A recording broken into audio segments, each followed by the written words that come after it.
welcome to episode 27 of Netherwood TV on Friday the 12th of May 2017. I'm Alice Wordsworth. And I'm Declan Hewitt, and we're the year 11 head boy and head girl. In today's episode, we will be handing over and introducing the new prefects for 2017 to 2018, as this will be our last episode. You'll meet the CEO from Australia Academy, as our new head boy and head girl caught up with her early in the week. We have some news about the new careers at Library too. Also, we have messages from Mr. Smith and Mr. Chettelberg, as well as the recommended read and the general school news. Now let's introduce the new prefects.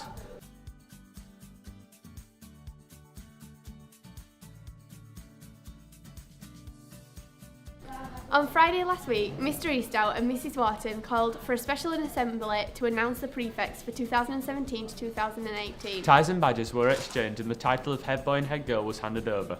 Here is a message from Mrs. Wharton, the progress leader for Year 10. The process began last term when students were invited to apply to become prefects. The quality of the applications was excellent.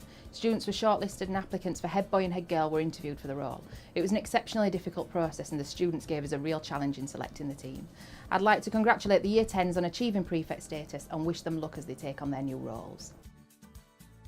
Okay, we are pleased to welcome the new head boy, Jack Sorden. And the new head girl, Emily Silcock. So what did you two feel like when you realised that you got the job as head boy and head girl? Well, I was very proud of myself and it was a great moment for me. And what do you think, Emily? It was a shock at first, but I'm glad I got the job. And what are you looking forward to doing as head boy and head girl? I'm looking forward to working with the people and voicing their opinions. I'm looking forward to work with the wider community of Netherwood. Okay, well that's it from myself and Alice and the year 11 prefects who have presented Netherwood TV over the last 26 episodes. Thank you very much for watching and we hope that this continues. On behalf of the whole school and community, we would like to thank you for 149 minutes of airtime, which you two and the rest of the year 11 prefects have contributed to Netherwood TV. Here are some memories from over the past year. Hello and welcome to the first episode of Netherwood News. My name's Alice Wordsworth and I'm this year's head girl. My name's Declan Hewitt and I'm this year's head boy. We're down here in the food department and it smells amazing and tastes amazing as well. Welcome to our new news feature of 60-second news. Headlines this week are: Also, you might have noticed some posters around school, as this year Netherwood will be hosting its own Christmas fair. The fair will take place on Wednesday the 7th of December, 5:30 or 7:30 at Netherwood. Bake Off has begun and Star Baker has been awarded. This week's contestants have been battling it out for Star Baker. We are now joined by Mrs. Nicholas, who is the CEO of Australia Academy Trust. We are also joined by Mr. Redfern, who is also from Australia. What changes will Netherwood students see? So Australia is a family of 16 schools across South Yorkshire, and I think some of the changes that you might see will be connected to our promise to students within Australia, which is inspiring beyond measure. And what that means is that, yes, it's very important you focus on your exams and make strong progress, but it's also very important that you have an enriched curriculum that gives you experiences that go beyond the classroom. So within our family of schools, we have lots of events for pupils and students. We have our Australia Olympics, which happens every year, and we actually do that from year 1 all the way through to year 11. So the pupils will compete in various sports, and we do that at a big arena in Sheffield. We also have the Australia Poetry Competition, where students from year 5 to year 11 recite poetry by heart and receive prizes for that. And we really believe that you have the right to be involved in things such as debating, public speaking, and pupil leadership. So that's just a taste of some of the changes that you might see. What are your ambitions for Netherwood Academy? Well, the Trust's strapline is inspiring beyond measure, and that dictates that for all of our schools we want them to be the best possible schools they can be. And for Netherwood that means being one of the best schools in this region. With success and achievement goes good qualifications. We want to make sure that every child leaves Netherwood Academy with a really good set of qualifications, because those are the keys that open doors. But bigger than that, it's important that the experiences that you've had in your time here are experiences that really shape you and define you and really open doors for you. So it's not just about qualifications, it's about the whole package and the experiences that you're going to gain from your time here. What previous experiences have you had working with schools? So I've spent my whole career in teaching.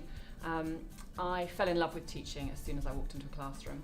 And I think because I loved it so much, I wanted to learn as much as I could about teaching, about the profession of teaching. So I moved quite quickly up to senior leadership. So I was assistant head and deputy head. My background is an English teacher, so I'm passionate about literature. And then I became head teacher of a school for 2 to 18-year-olds. From then I moved into my first role working across a group of schools. So I was Deputy Director of Education for a group of 26 schools, then Director of Education for a group of 68 schools, before being asked by the government to set up Australia just over a year ago. So lots of experience and absolutely love being in the profession. Yes, similarly, I love teaching, always have done. It's the only career I've done. My background, subject-wise, is business economics. I've taught in Derbyshire, South Yorkshire all of my career for the last 15 years, and those roles have involved head of department, head of faculty.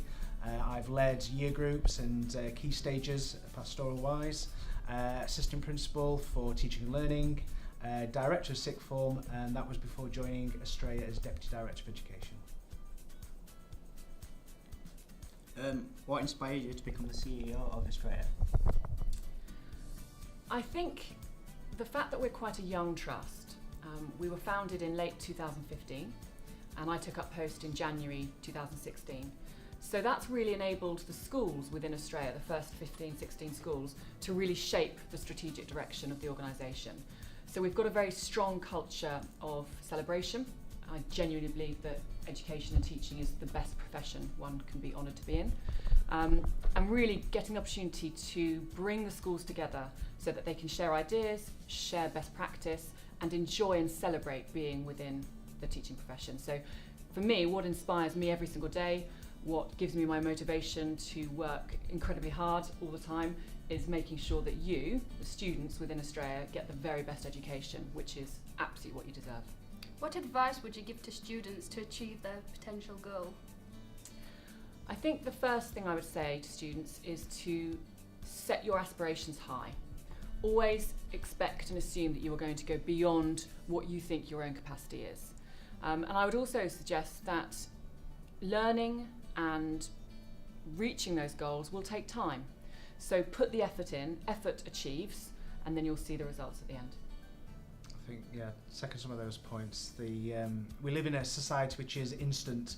We want things instantly with our phones, we want access to information, we want to find out the football scores straight away, but actually learning doesn't happen that way. It's a slog sometimes, it's about sticking with it, and I guess that would be my piece of advice, really to stay with a problem, because it doesn't, that's how learning works, so that would be what I would say. Thank you. We'll now head over to Mr. Smith and Mr. Tettelberg to find out what has been happening in the assemblies this week. As you'll remember, this week's assemblies have been focused on Christian Aid Week.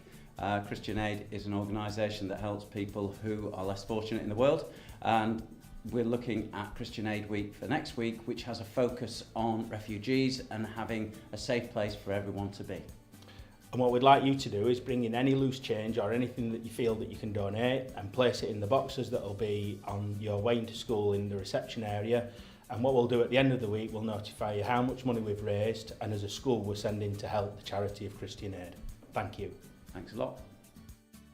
Now on to the recommended read of the week. Don't forget, if the recommended read is a book, then you will have an access to a copy of this from Mrs. Parkinson in the LRC. Thank you, Mr. Chettelberg, for last week's recommendation. Now this week's, let's see what Miss Gittner has in store for us. Hi, this week's recommended read is by Michael Morpurgo, and the book is War Horse. Many of you will have heard of this as a film as well, but it's really good to be able to read the book. It gives you your own ideas as to the feelings and the emotions that go on throughout the story, and then if you do see the film, it brings it all to life as well. So a really good read, recommend it to everybody. We are currently here in the Careers Library, which is opposite the history classrooms on the top floor. The new Careers Library is for all students to access to research careers and courses. Resources include sixth form, college and university prospectus, information notice boards and PCs to use for the internet. On Tuesdays, Thursdays and Fridays at break and lunch, the Careers Advisor Mrs. Bird will be on hand to help you and answer any questions. If you would like to gain access up these stairs at these times, you should ask at reception for a Careers Library pass. Just a quick notice for Year 11, there is a specific notice board with school leaver apprenticeship vacancies. Currently, a nursery in Wimble is looking for apprentices, and there are many more in and around your area. See Mrs. Bird for more details. Now on to some news and reminders. Let's start with the attendance and punctuality winners from the last week of term. Well done to Tommy Mansell in Year 8 on winning the attendance award. Congratulations to both our punctuality winners, Wen Guo in Year 7 and Laurent Bailey in Year 9 on winning the punctuality award. Now on to last week's question. You were asked the following question. Can you name 3 of the 5 dragons that are currently on the panel of BBC shows Dragon's Den? You could have had any of the following: Nick Jenkins, Deborah Meaden, Peter Jones, Sarah Willingham or Tuka Sutherland. Well done if you got that right. Now this week we would like to ask you the following. When was the book Warhorse first published? Comment your answer below. The answers will be revealed in the next episode. We'll be back next week with another episode with 2 new prefects. Thank you for watching Netherwood TV.